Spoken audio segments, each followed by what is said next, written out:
God, I hope never. I'd rather die than marry him, she said after her friend jokingly asked when I'd propose. I smiled, finished my drink, and left the bar. She called an hour later, voice shaking, asking why I left. I said, just saving you from a fate worse than death, and hung up. Hey viewers, before we move on to the video, please make sure to subscribe to the channel and hit the like button if you want to see more stories like this. Thanks. The bar was all polished concrete and neon accents. The kind of place where the cocktails have names like Smoked Regret and cost more than a decent steak. I hated it, but Chloe loved it, and Maya and Jenna lived for it. So here I was on a Thursday night playing my part. My part was the boyfriend, the driver, the wallet, the listener. I nursed a beer, the lone, sturdy brown bottle in a forest of delicate, colorful glasses. Chloe was holding court, telling a story about her disastrous presentation. Her hands flew through the air, her laugh a bright, sharp bell I used to find exhilarating. Now I mostly noted its volume, and then he had the audacity to ask for my sources, as if the data visualization wasn't intuitive enough. She finished, rolling her eyes. Maya and Jenna nodded in fervent sympathy. Total power play, Maya said, sipping her violet-hued drink. Classic mid-manager insecurity, Jenna affirmed. Chloe's hand found my forearm, her grip tight, her nails painted a color called Boss Red, digging in just a little. Leo gets it, don't you, babe? You know how it is with these tech bro dinosaurs. They all looked at me. My role required a line. Sounds frustrating, I offered, giving her arm a pat. It was the right line. She beamed, squeezing my arm again before releasing it to grab her drink. A frothy pink thing called a Paloma Promised. She'd ordered it because the name was iconic. I went back to my beer. I'd heard a version of this story already at home over takeout. I'd listened. I'd validated her feelings. I'd even suggested a diplomatic way to handle the mid-manager dinosaur next time. That advice was not part of the bar performance. Here the story was about martyrdom, not solutions. This was our life. For 2 years I'd been the steady ground beneath her whirlwind. When she'd been laid off 8 months ago, I'd covered the rent, cooked the meals, and talked her down from 100 panic spirals. I'd celebrated this new job like it was my own. We picked out this very bar to celebrate her first paycheck. Our spot, she'd called it. I looked at her now, glittering under the neon, and felt a familiar fondness, worn soft at the edges by a fatigue I couldn't name. She was beautiful, ambitious, alive. And I was the guy who made sure the alive part didn't burn our life down. The conversation shifted to Jenna's disastrous dating app experiences. Chloe leaned into me, whispering loud enough for the table to hear. God, I'm so lucky I don't have to deal with that anymore. Right, baby? She planted a loud, theatrical kiss on my cheek. I smiled the way you do. Another round arrived. I didn't order another beer. I was driving. I watched them.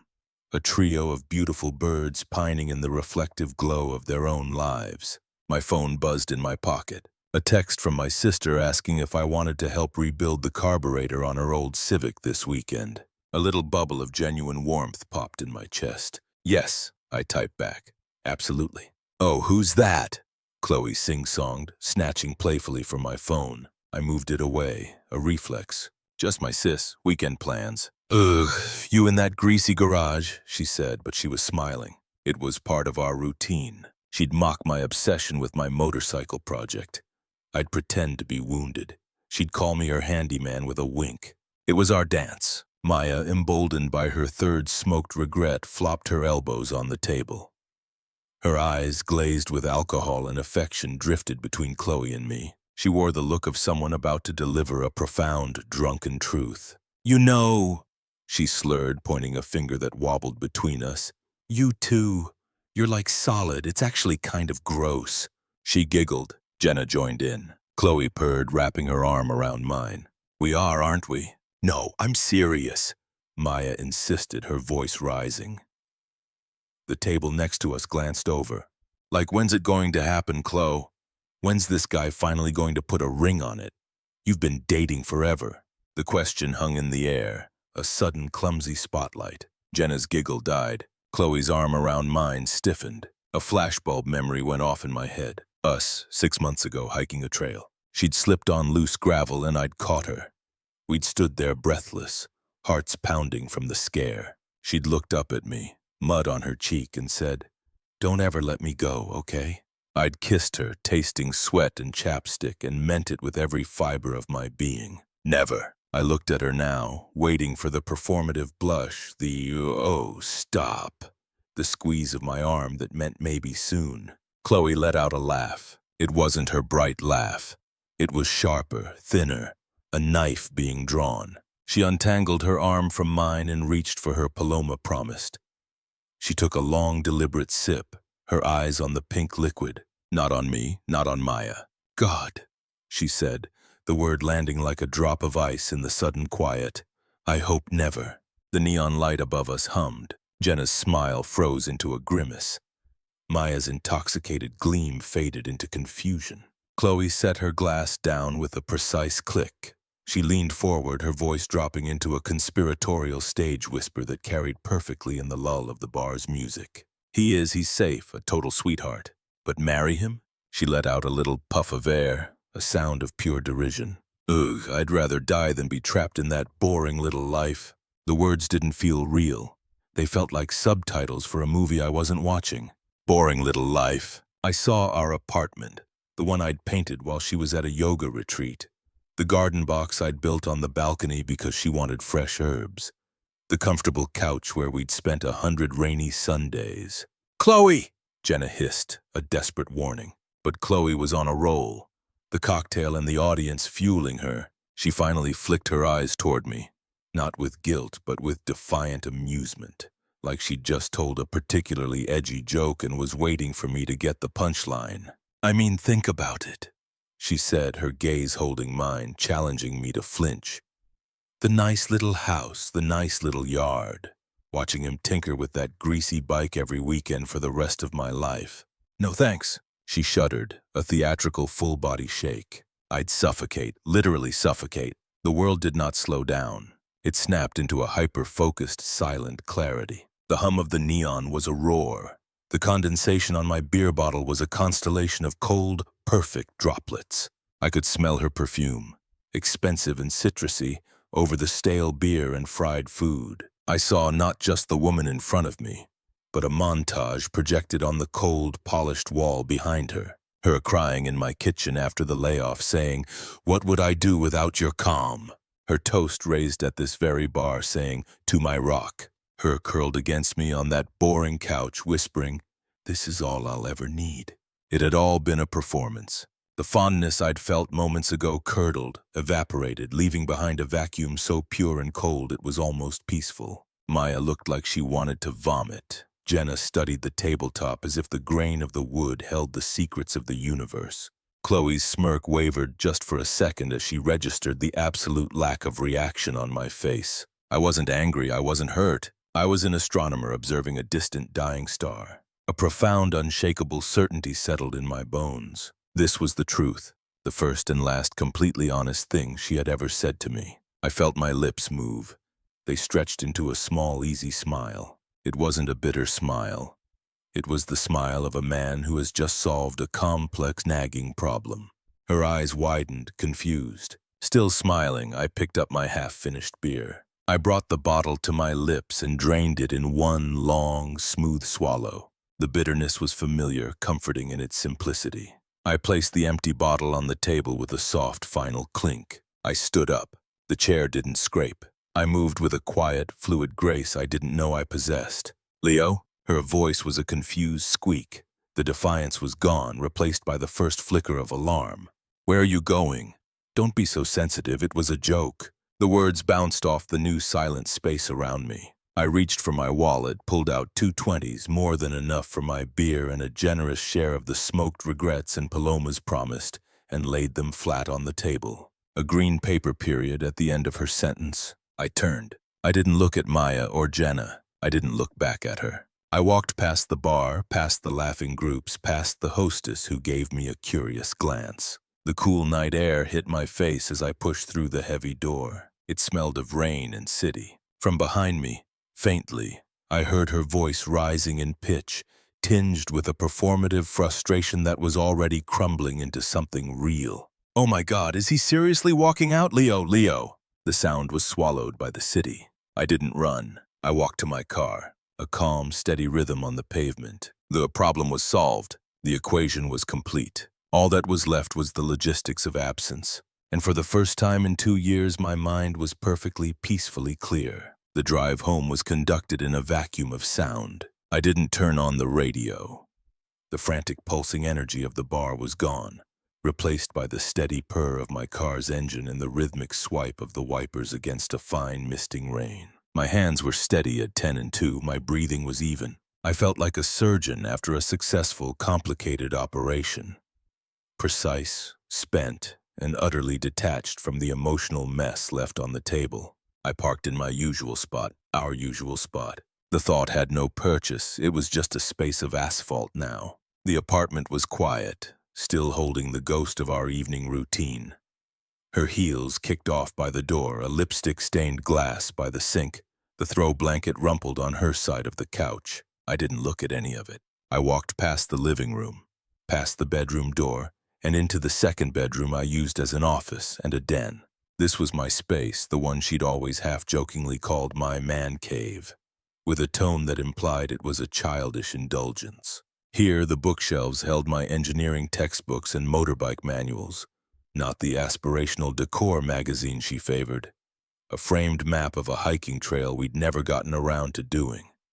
My old, comfortable desk chair. I sat down. The cold, analytical clarity that had descended in the bar hadn't lifted, it had crystallized. There was no pain yet. Pain required connection, a sense of loss. What I felt was the absence of a weight I hadn't realized I was carrying. The weight of her performance and my complicity in it. I opened my laptop. I created a new document. The title, Exit Strategy. The actions flowed from my fingers, a logical sequence divorced from emotion. Phase 1. Immediate segregation. Move essential items to guest room tonight. Clothes, toiletries, laptop, crucial documents. Change passwords on all financial accounts. Joint savings was negligible, but still. Forward personal email to a new private account. Phase 2. Physical extraction. Research short-term rentals/abs for 1 month minimum. Budget flexible. Contact 2 guys in a truck. Movers for a small load ASAP appointment. Priority items.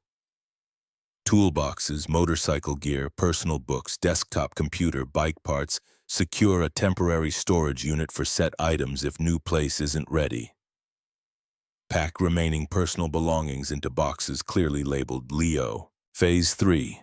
Communication blackout. Block Chloe on phone, WhatsApp, Instagram, Facebook, LinkedIn. Set email filters to automatically archive anything from her address. Inform landlord via formal email of intent to remove myself from the lease citing cohabitation breakdown. Offer to assist in finding a replacement tenant or pay penalty fee. Phase 4. Financial and legal disentanglement. Cancel shared streaming services, her accounts. Remove my card from her Uber Eats account. Draft a simple civil email outlining division of remaining shared items. TV, microwave, the damn couch. Propose she keeps all. I take none in lie of any further financial discussion.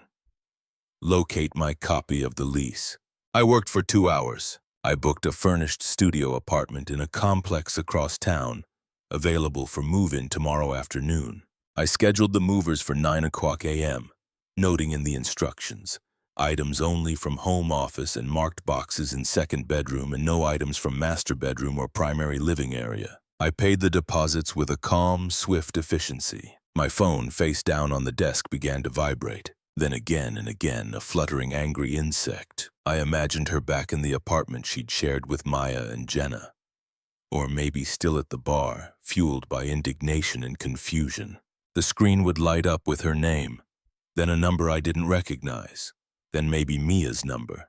I didn't flip it over. The vibrations were a distant weather event. Finally, around 1:00 a.m., as I was sealing a box of photos, only the ones of my family, my friends, pre-Chloe, it rang with the unknown number.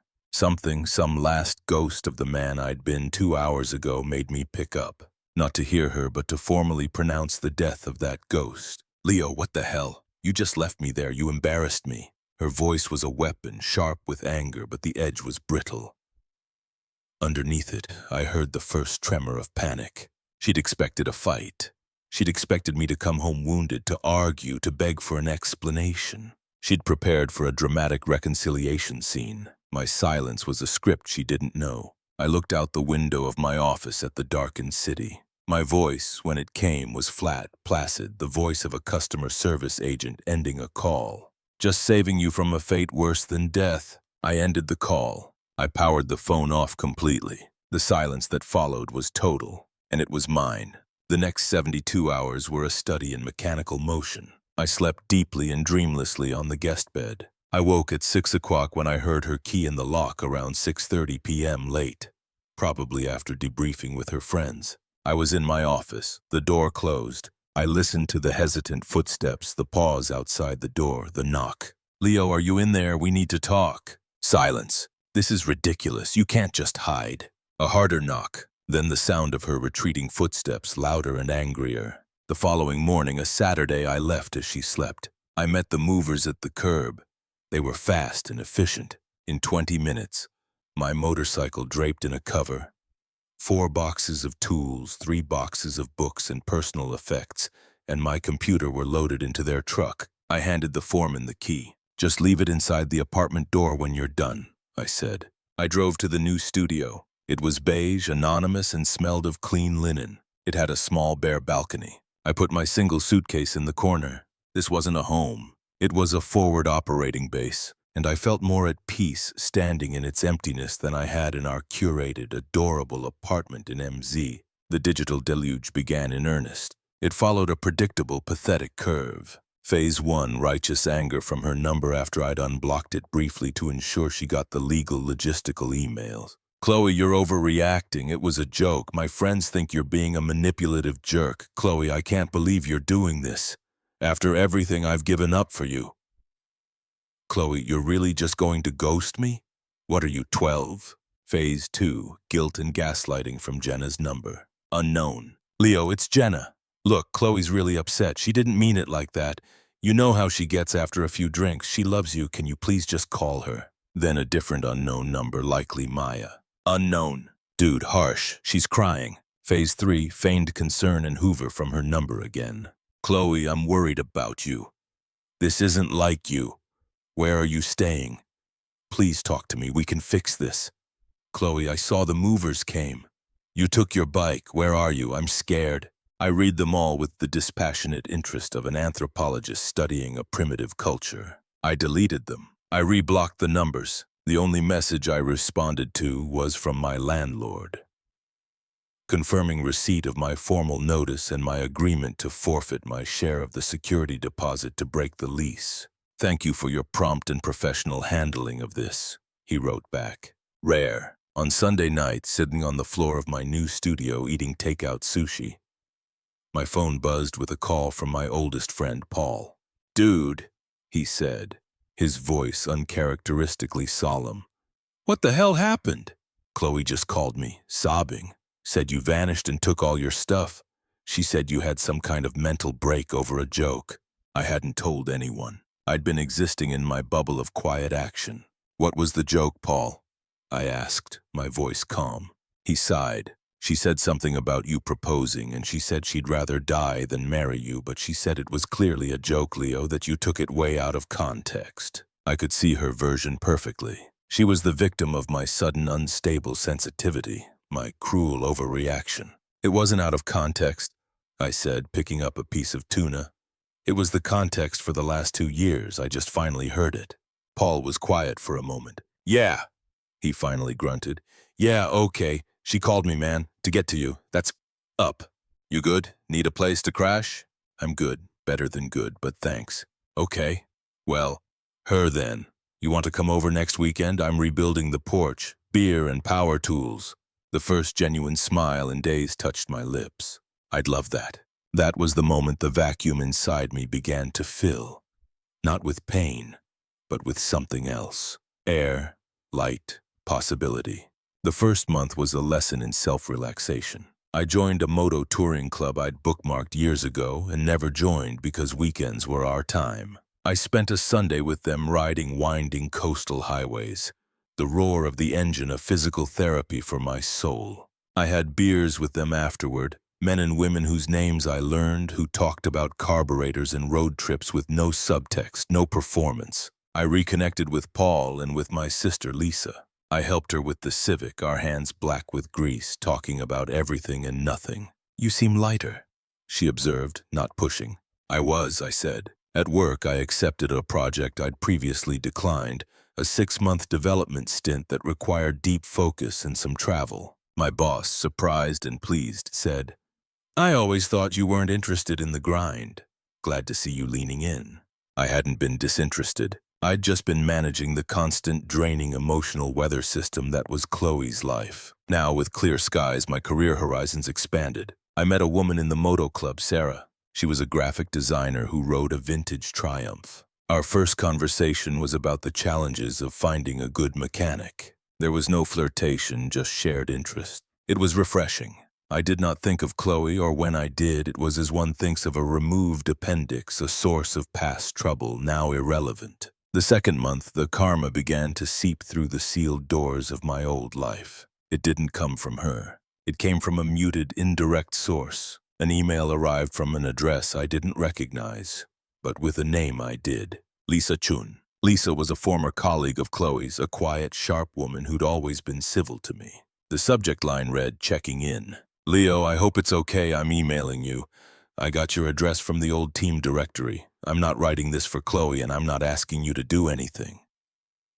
I just wanted to say I'm sorry for what happened. I heard about the bar. Maya told me what Chloe said verbatim. I was appalled. I also feel I should tell you, because you were always decent to me, that things have unraveled for her after you left. Her performance at work nosedived. She was always distracted, blaming others. She was let go last week. From what I gather, the apartment lease is up next month and she can't afford it alone. Maya and Jenna aren't letting her move in, something about drama. She's been trying to date, but that comment she made about you has gotten around in our wider social circle. It hasn't painted her in a good light. I'm telling you this not to elicit sympathy from you, but because I believe in accountability. You were a good partner to her. What she did was cruel, and the consequences are hers to bear.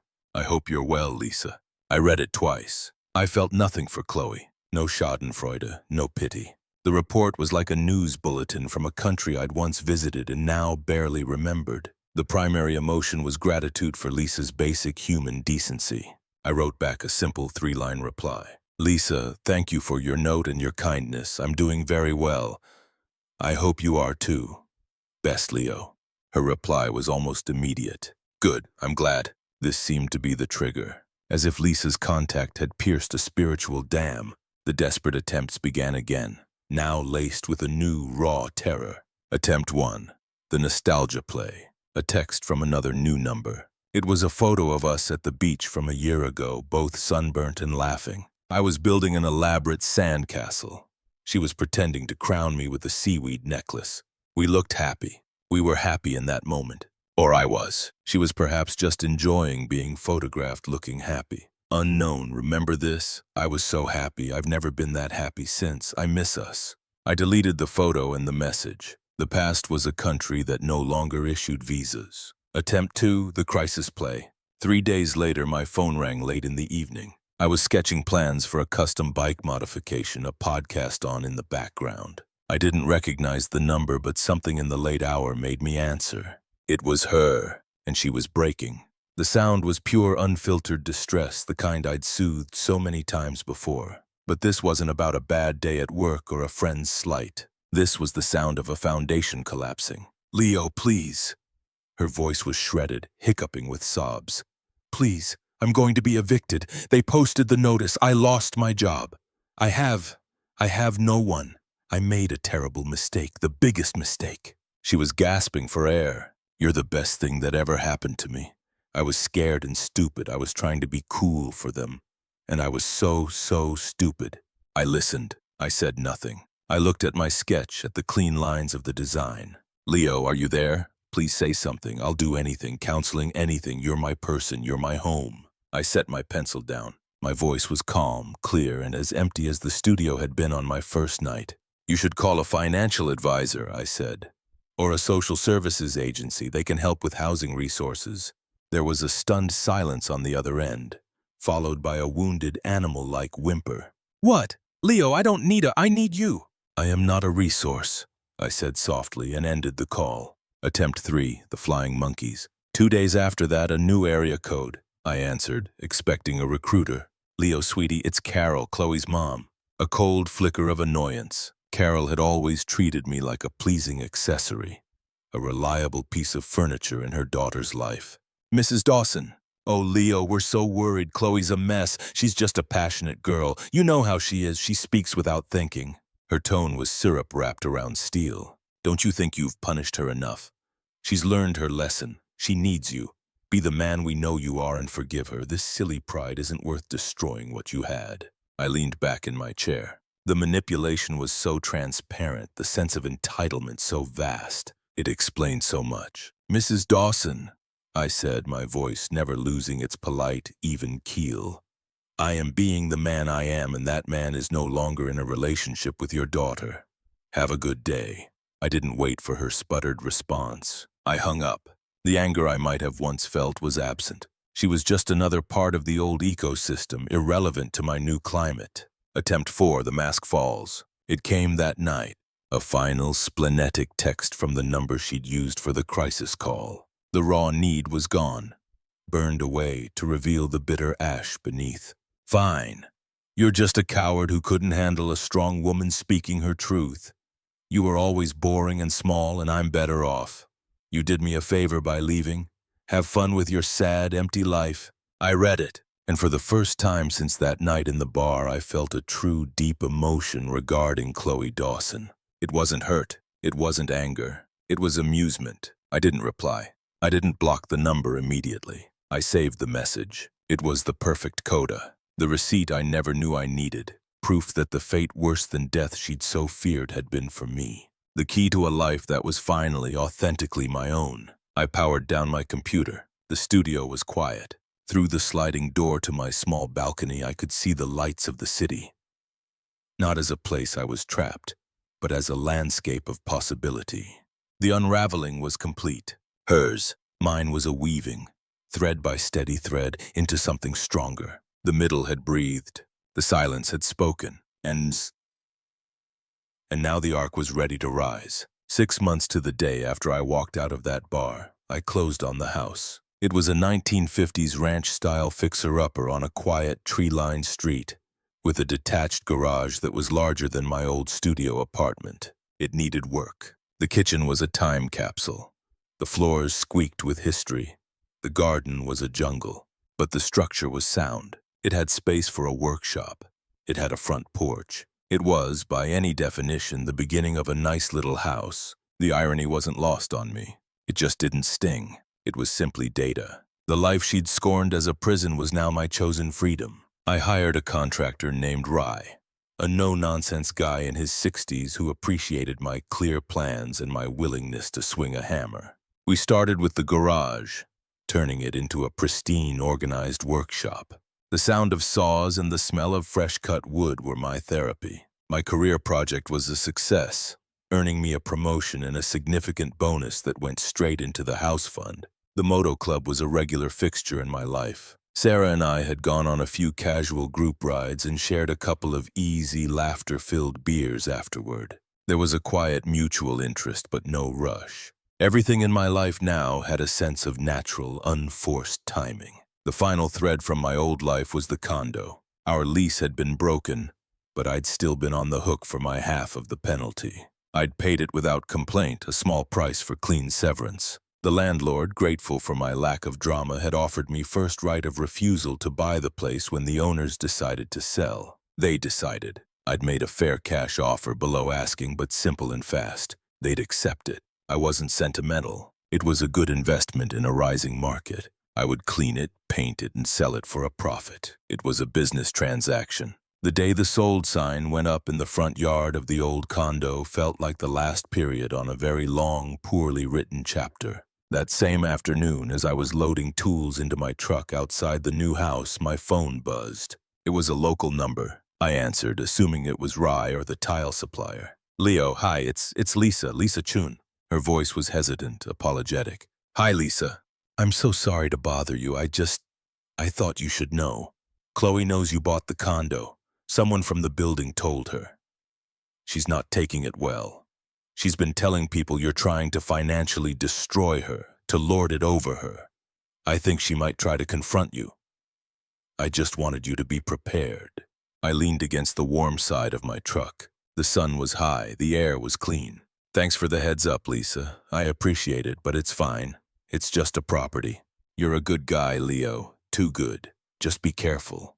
The person she is now isn't the person you knew. She paused. Actually, maybe she is. You just see it clearly now. I do. Thanks again. I hung up. I wasn't worried. I felt a distant curiosity, like wondering what the weather was doing in a city I'd left behind. The confrontation came 2 days later. I was at the condo for a final walkthrough before handing the keys to my contractor for the renovations. I was in the empty living room measuring the windows for blinds when I heard the key in the lock. My key. The one I'd left for the movers. She must have kept it. The door opened and she stood there. The vibrant, polished woman from the bar was gone. This Chloe was thinner. Her face drawn and pale without its meticulous makeup. Her hair was pulled into a messy bun. She wore leggings and an oversized sweatshirt that swam on her. She looked young and old all at once, a ghost haunting her own past. She hovered in the doorway, her eyes scanning the empty space, the blank walls where our photos had hung, the dust outlines of the furniture, the echo of a life that was no more. Her gaze finally landed on me and her breath hitched. Leo! I lowered the tape measure. Chloe. I see the sign, she said, her voice a fragile thread. You're really gone. You bought it. She said it like an accusation, like a theft. It's an investment, I said, my tone neutral. I slipped the tape measure into my back pocket. She took a hesitant step inside, then another, as if entering a museum of her own failures. Her eyes were wide, red-rimmed, scanning the emptiness. It's so empty, it's sold. A tear escaped, tracing a path down her cheek. She didn't wipe it away. Leo, I meant it. I made a mistake, the biggest mistake of my life. The words tumbled out, rehearsed and desperate. That night, I was just trying to look cool in front of them. I was insecure. I didn't mean it. Not really. I didn't move. I didn't offer a tissue. I simply watched her, listening with the detached focus of a scientist. You have to believe me, she pleaded, her voice cracking. I've been punished, okay? I lost my job. Maya and Jenna, they abandoned me. My mom is just disappointed. I'm going to have to move back in with her. I have nothing. Nothing. She wrapped her arms around herself. And it's what I deserve. I know that now. But you were my person. You were my home. She gestured at the empty room. This was our home, and I ruined it. The performance was different now. No defiance, no smirk. This was raw object need. It was more compelling and somehow more hollow. I waited a beat, letting her words hang in the dusty air. Then I spoke, my voice calm and clear. Yes, you did. She flinched as if struck. And you were right, I continued, her brow furrowed in confusion. What? No, I wasn't. I was wrong. You were right, I repeated, cutting her off gently. You said you'd rather die than be trapped in that life with me. I took a small step forward, not threatening, but claiming the space. It was the truest thing you've ever said to me. So I set you free. And in doing that, I set myself free too. She stared at me, her mouth slightly agape, the script crumbling. This wasn't the reaction she'd prepared for. Anger, forgiveness, coldness. This was agreement. But look at me, she whispered, her voice breaking completely. I'm ruined. Our life is gone. She said it like a curse, like a monument she'd destroyed. I glanced around the empty condo, then back at her. My gesture was not one of nostalgia, but of finality. I pointed toward the front window, through which the bright red sold sign was clearly visible. That life is over, it was sold, it was a transaction. And my new one has no room for you. Not even as a memory I bother with. The color drained from her face. This was the final devastating truth. It wasn't that I hated her. It wasn't that I was punishing her. I had simply moved on completely. She was less than a ghost. She was erased. I hope you find what you're looking for, Chloe, truly, I said. The words held no malice, no sarcasm. They were a formal, empty courtesy. but do not contact me again. This is the last time we will speak." I walked past her toward the door. She didn't move. She stood frozen in the center of the empty room, a statue of regret in a museum no one visited. I pulled the door open. The afternoon sunlight streamed in, outlining me in its glow. "Leo!" She choked out one last whispered plea. I didn't turn. I stepped out onto the front walk, pulling the door closed behind me with a soft, definitive click. The sound of the lock engaging was the sound of a book closing. I walked to my truck, a newer model with a cap on the back for hauling materials. A decal for the moto club was on the rear window. I opened the door, the familiar scent of clean upholstery and coffee from my travel mug greeting me. As I started the engine, I caught a glimpse of her in the rearview mirror. She was standing at the living room window, her hand pressed against the glass, her face a mask of utter desolation, watching the sold sign, watching me leave for the second and final time. I didn't feel triumph. I didn't feel pity. I felt the quiet hum of a capable engine, the warmth of the sun through the windshield, the simple, profound peace of a man driving toward a future he had built with his own hands, on his own terms. I shifted into drive and pulled away from the curb. I didn't look back. The past was a closed property. My road stretching out ahead was clear, open, and mine alone. Thanks for watching. Make sure to subscribe to the channel and hit the like button. What do you think about this story? Share it in the comments.